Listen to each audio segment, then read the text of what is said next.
Hi guys, তোমরা সকলে কিরকম আছো? আশা করি সকালে খুব ভালো আছো। তো আজকে একটা নতুন ভিডিও নিয়ে আই গেলাম। তো আজকে আমরা বাড়িতে আসছিল বিপদনাশিনী পূজা।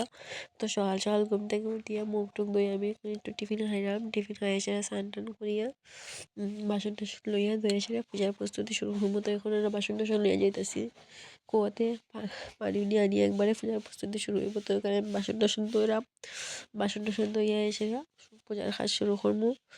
বাসন টাসন ধুয়ে এসে গোড়াইয়া আমি ঠাকুরের সব কিছু রেডি করলাম।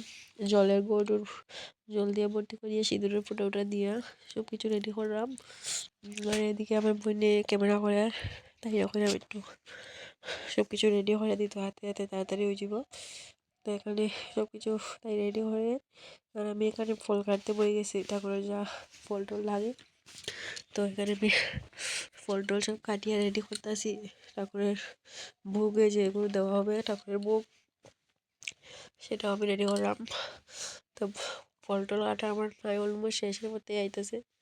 তো ফল টল কাটা হয়ে গেলে তারপরে সব কিছু রেডি করিয়া পূজা বসে দিতে এখানে আমার সব কিছু রেডি হয়ে গেছে।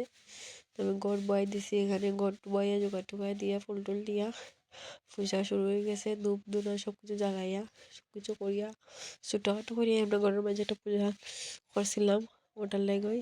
তো এখানে পূজা, তো ভিডিওটা কীরকম লাগছে তোমরা আশা করি কমেন্ট করে জানাইও। যদি ভালো লাগে একটা লাইক করে দিও আর চ্যানেলটা সাবস্ক্রাইব করে রাখিও নেক্সট ভিডিও দেখার।